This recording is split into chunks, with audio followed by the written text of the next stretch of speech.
Gracias. Exministro de Salud. Vamos a conversar de este tema también y de temas constitucionales con el doctor Alberto Borea, abogado constitucionalista, para entender el fondo del asunto. Hace un momento conversábamos con Patricia Juárez, presidenta de la Comisión de Constitución, sobre lo que implicaba la votación obtenida en el Congreso el día de hoy. Pero es importante analizar el fondo del asunto, la bicameralidad, la reelección, son reformas que deberían implementarse porque sí o porque no. Doctor Borea, ¿cómo está? Muy buenas noches, gracias por ¿Qué tal, Omar? acudir. Encantado de estar en tu programa. Doctor Borea, a ver, más allá de la votación, eso ya ha quedado claro, ha sido aprobado por mayoría simple. Si desearan implementarlo, entendemos que tienen que ir a un referéndum. Nos comentaba la congresista Patricia Juárez que lo que van a tratar de hacer es una reconsideración para ver si llegan a los 87 votos. Ese es el tema del procedimiento, pero en el fondo del asunto, que es lo que quizá donde necesitamos saber su opinión, la bicameralidad. ¿Es una reforma necesaria para el país en este momento? A mí me parece que sí, sin ninguna duda. Me parece que nuestro país ha ido peor desde el momento en que se desapareció por un zarpazo del gobierno dictatorial de ese entonces, la bicameralidad. Pero fíjate tú las herencias que dejan las dictaduras, felizmente que quienes formaban parte también de los antecedentes del partido que hoy día, digamos, es un poco el heredero de eso, se han replanteado el tema y han dicho, bueno, vamos por el bicameralismo. Pero ellos fueron los que anularon la unicameralidad, la bicameralidad. Claro. Pero fíjate tú que cuando lo hicieron, ganaron por un voto, es decir, necesitaban 41 votos, obtuvieron 41 votos para pasar la desaparición del Senado, contra 39 que no votaron a favor de eso. Y hoy día, para regresar tú al Senado necesitas 2/3, cuando ahí necesitabas más de la mitad. ¿Te das cuenta de las diferencias que dan y de lo malo que es santificar las normas que eventualmente vienen apresuradamente aprobadas, como sucedió en aquel momento, ¿no? O sea, es evidente que hay que tomar esto en cuenta porque es como conceder a los gobiernos que han actuado bajo la fuerza 33 metros de ventaja en una carrera de 100 metros, porque tú necesitas 2/3 para poder ganar. Y en consecuencia, para ganar la carrera normalmente necesitas ganar por 1 milímetro, pero ahora necesitas ganarle por 33 metros para que la reforma valga.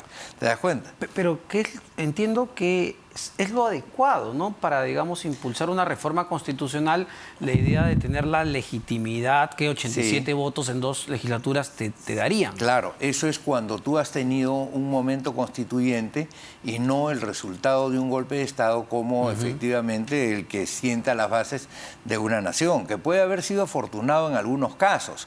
O sea, porque el 80% del texto de 1993 fue copiado de la Constitución de 1979. Por eso Pepe Barba, que es tan, digamos, tan ácido, pero a veces tan gracioso, un gran amigo mío, fue un gran senador, dicho sea de paso, Pepe Barba, cuando le preguntaban en esa época qué le parece la Constitución, muy buena, 80% buena.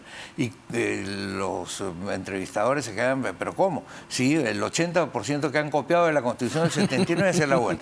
Lo otro realmente es un desequilibrio del poder, francamente, ¿no? O sea, es un desequilibrio del poder. Ahora, en el tema económico, digamos, empató de alguna manera con lo que venían siendo las reformas mundiales del sistema económico y, en consecuencia, en esa década de los 90 y en la primera del siglo XXI, hasta Haití progresó, vamos a decirlo de alguna manera. El Perú no tenía por qué no progresar, ¿no? Pero, sin embargo, hay que tener en cuenta que no puedes tener tú eventualmente una carta que esté pensada en la mitad del siglo pasado, porque hoy día cambiaron efectivamente las consideraciones económicas. Yo creo que la Carta de 1979, la Constitución que firmó Aya de la Torre y que se hizo con toda tranquilidad como consecuencia de un proceso digamos, con calma, en donde todos discutieron los distintos sectores del país, fue una Constitución interesante, ha sido tomada en cuenta como modelo en muchísimos países. Pero claro, a los 40 años, con todo lo que ha pasado en este tiempo, tal vez convendría hacerle algunos ajustes. Sí, sin duda alguna. Ahí le pregunto, doctor Borea, entonces, desde su punto de vista, además de la bicameralidad y la reelección, que son los temas básicos que se han planteado en esta reforma, ¿sí sería el momento para ir hacia una constituyente? No, no creo que este sea un momento para ir a una constituyente, precisamente porque hay demasiada... el suelo no está parejo porque hay demasiado brinco, vamos a decir, no hay mucha bulla. Y la constituyente necesita serenidad, necesita horizonte. Dicen, creo que ya está confirmado, que hoy día falleció el general Morales Bermúdez, sí, que tuvo un comportamiento sumamente ejemplar en la conducción del retorno del Perú al sistema democrático después de lo que había hecho Velasco, ¿no es verdad? Y en este tránsito precisamente hacia el retorno a la democracia, él, digamos, manejó con mucha astucia, pero con mucha serenidad, con mucha tranquilidad, con muy buenos modales esta relación entre los demócratas y quienes no fueron los que habían dado el golpe ya, pero quienes habían recogido el poder del golpe de 1968, ¿no? O sea que hay que tomar en cuenta eso. ¿Por qué es necesario el bicameralismo? El bicameralismo es necesario porque las leyes no tienen que ser mucho más, sino tienen que ser más pensadas. Mira, en el año 1699, si no me equivoco, John Selden, que era un británico que estudiaba los temas, digamos, constitucionales de la época, si podía llamarse constitucionales, tenía un librito que se llamaba Table Talks, o sea, conversaciones de mesa, ¿no es verdad? Y decía, el problema de Inglaterra es que tenemos muchísimas leyes.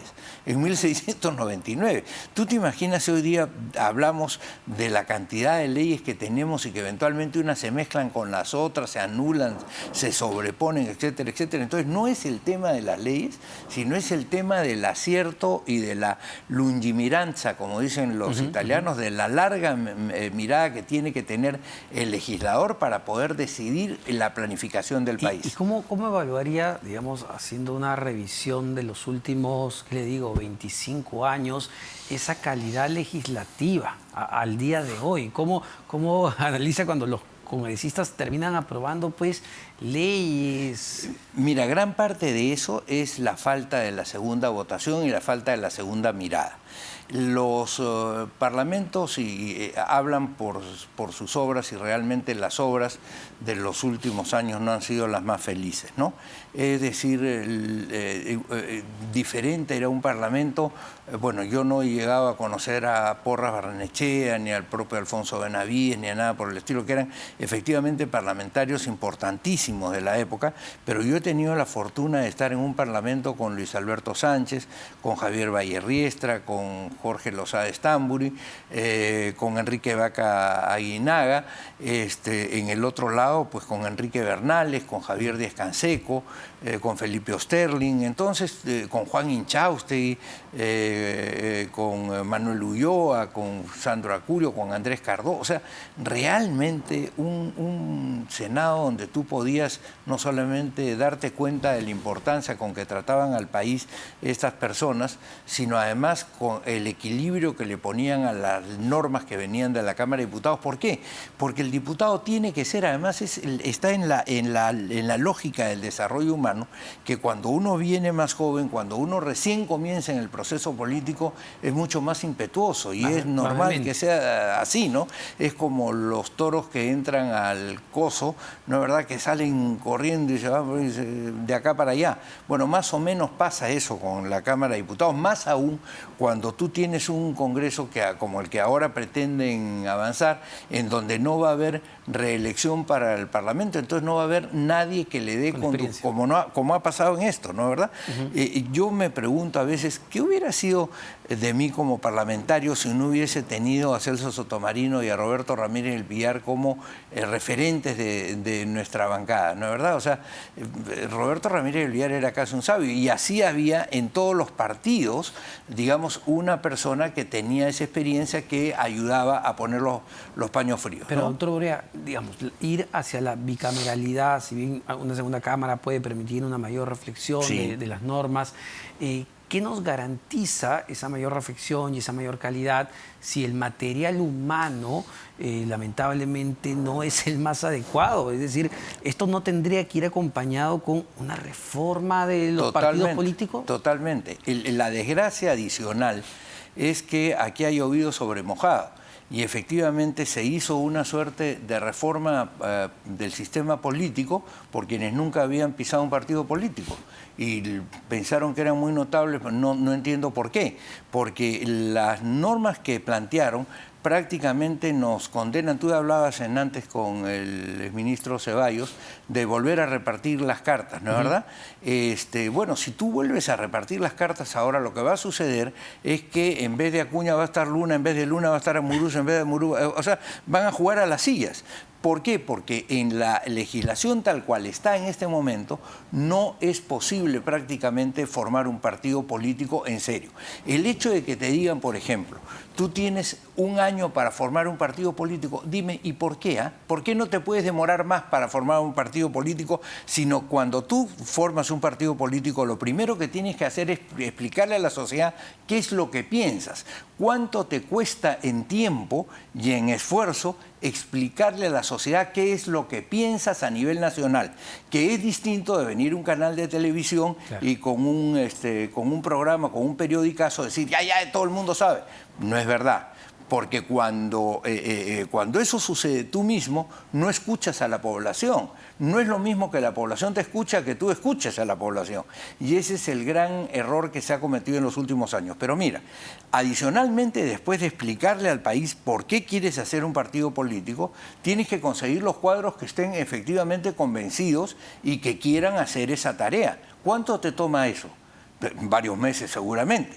Y adicionalmente después tienes que conseguir las firmas y adicionalmente tienes que abrir los locales y hacer todas las formalidades que cada día con esta hiperinflación de la legislación electoral son cada vez más pesadas y son cada vez más obstaculizadoras, digamos, de lo que es un libre proceso. Yo recuerdo que cuando era diputado en 1986, tenía en ese momento 33 o 34 años, le digo a Roberto Ramírez Villara Bobby, había preparado un lindo proyecto de ley de partidos políticos.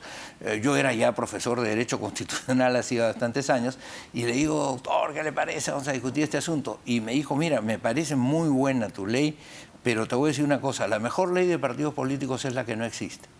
Porque lo que tú tienes que evitar es que el Estado se meta en una organización que no es pública, que está formada por ciudadanos para participar en el poder público, pero que tú no puedes ponerle las reglas del Estado. Y tal cual está la legislación actual, ¿a quiénes favorece? ¿Quiénes son los partidos que sacan provecho? A los que están ahorita. A los que están en este momento, porque desde el momento en que tú recoges el planillón hasta el momento en que tú terminas, solamente tienes un año para hacer todo el trabajo, incluso el de la digitación para que entre al conteo, ¿no es verdad? Pero adicionalmente, mira, este otro tema, este tema del que se habla como si fuese una conquista democrática, dice que no se han puesto a pensar cómo funcionan las organizaciones. Por ejemplo, ¿por qué tiene que haber elecciones internas abiertas y obligatorias? ¿Por qué? Si en el Perú, ¿cuánta gente está afiliada a los partidos políticos? ¿Cuánta gente demuestra algún grado de identificación con los partidos? Si tú haces la elección abierta y obligatoria, puedes tener, como lo que acabas de tener en el proceso para elecciones municipales, un fiasco absoluto en donde partidos que supuestamente tenían decenas de miles van a votar 500, ¿no es verdad? Y el 5%. Y adicionalmente, vas a tener gente que va a ir a votar por las razones más diversas, o sea, o porque queda cerca de su casa o por lo que fuere. Vamos a ponernos en el caso del Partido Popular Cristiano en este momento. Tú eres miembro del Partido Popular Cristiano y te toca ir a votar en las primarias del Partido Popular Cristiano. ¿Tienes alguna noción, porque eres vecino del país, de lo que hace el pensamiento social cristiano? ¿Tienes alguna noción de quiénes fueron los fundadores, de quiénes son los que han trabajado intensamente por el partido, de cómo se pronuncian en las cámaras, cómo se pronuncian en las asambleas internas? No. Entonces, ¿cómo tú vas a ir a decidir quién es el que va a representar a esa comunidad política y le vas a después decir a esa comunidad política que ella es responsable de esa gente que eligió no el partido, sino supuestamente toda la ciudadanía que no tiene la menor idea de cómo funciona ese partido? Ahora, si me permite otro tema, doctor Borea, recordando que usted fue en su momento defensor del expresidente Pedro Pablo Kuczynski. Quería saber su apreciación sobre lo que vemos en este momento, sobre el presidente de la República e incluso sobre la vicepresidenta Dina Boluarte. Se trata de promover una vacancia, el día de hoy se aprobó el informe Zarratea, donde se busca acusar constitucionalmente e inhabilitar al presidente de la República. Estos caminos que se están impulsando en el Parlamento, ¿son los correctos? ¿Están amparados en la Constitución? Bueno, mira, yo te digo una cosa. Yo creo que el ciudadano Castillo ha hecho, digamos, ha llevado adelante una serie de actitudes o las ha tolerado, las ha consentido o, digamos, convive con ellas de una manera tal que creo que se configura clarísimamente la vacancia por incapacidad moral de él. Yo al comienzo fui muy renuente a eso y más bien le pedía su renuncia, pero no entiende. Y entonces, no entiende además porque no tiene capacidad para gobernar un país. Si a mí me dices, vas a hacer, ahora que se fue Gareca, vamos a buscar al nuevo entrenador para pedirle que yo sea el centro delantero de la selección de fútbol, me mirarán, pues este tipo está loco, no puede jugar, ¿no es verdad? Bueno, eso es lo que pasa con Castillo con respecto a la presidencia de la República. Como dijo Bellido, que fue su primer ministro sorpresivo del 28 de julio, es un sindicalista básico. O sea, no tiene condiciones para esta tarea, no se da cuenta. Y cuando alguien no tiene condiciones para esa tarea, le hace daño a aquella función que está desempeñando. Es como un tipo que se mete al quirófano del hospital del empleado y dice, yo voy a empezar a operar del cerebro a todos los que están acá. Y saca a punta con su policía que él ha reformado, con todos sus guachimanes, saca a todos los demás y dice, yo acá me quedo a operar. Mata a todos. Y eso es lo que está pasando con el país. Entonces yo creo que el caso de Castillo es un caso en donde sin duda hay vacancia y donde creo, lo habrá estudiado bien, yo no he seguido el expediente concreto y por lo tanto no lo puedo afirmar, pero por todo lo que parece, creo que hay, digamos, grados de compromiso de un comportamiento delictual en el caso de Castillo, que yo hubiera querido que no existieran, te digo de verdad. Pero adicionalmente hay una distancia entre eso y el tema de proporcionalidad con el caso de la vicepresidenta, ¿no? O sea, no, digamos, Castillo no cabe ninguna duda que estamos acá, ¿no? Boluarte, tú puedes pensar lo que quieras de ella, pero compara lo que pasa entre Castillo, digamos, y las cosas en las que está comprometido Castillo y la otra persona, y me parece que es un poco desproporcional, ¿no? O sea, pero, digamos, ¿es viable en todo caso una acusación constitucional contra Boluarte? Bueno, no sé cuáles serían las razones para la acusación constitucional contra Boluarte. Dicen que por haber firmado unos documentos privados del Club Apurímac. Sí. Las constituciones cuando se hacen, la verdad es que no se hacen pensando en cosas tan pequeñas. Si esta persona, vamos a decir de alguna manera, lo que hizo fue hacer un acto de conservación societaria y no un acto de compra, no un acto de disposición de dinero con el Estado o algo por el estilo, me parece que cuando hicieron incluso cuando hicieron el texto del 93, si tú lees los antecedentes no vas a encontrar nada parecido a esto. Yo creo que cuando se hace esta norma que viene de antiguo, que se impide que los ciudadanos que ejercen cargos públicos tengan contratos con las empresas que digamos, contratan con el Estado o cuando tú tienes una función, digamos, beneficies a una empresa que de alguna manera tiene un fin más lucrativo o incluso otro tipo de fin, ¿no es verdad? Por eso te digo, yo no juntaría estos dos casos, pero en el caso de Castillo no me cabe ninguna duda. Lo otro, efectivamente, dentro del tenor de la letra, cabe una interpretación como la que tú estás postulando.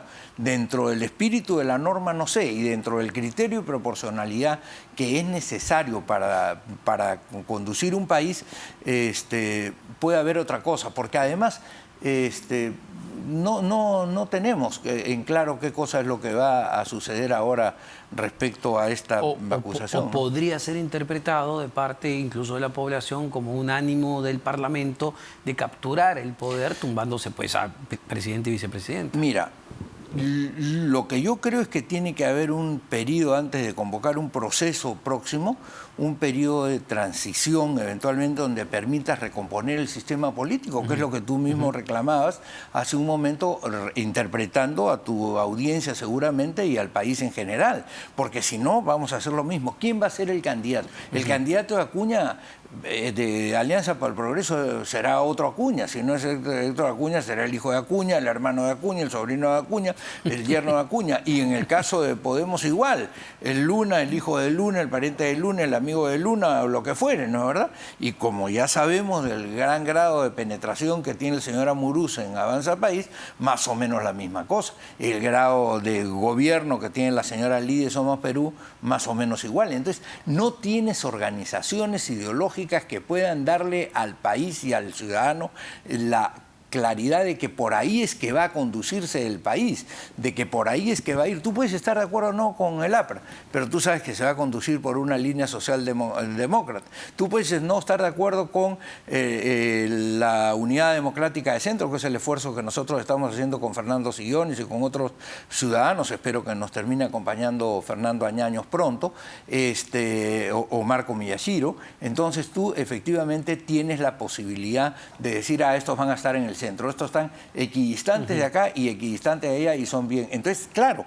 eso es lo que ha faltado en el país, porque hoy día, el otro día me iba por La Molina a la casa de una amiga mía que era del PPC, Esther Álvarez de Gavidia, y cuando paso el puente Monitor empiezan los carteles.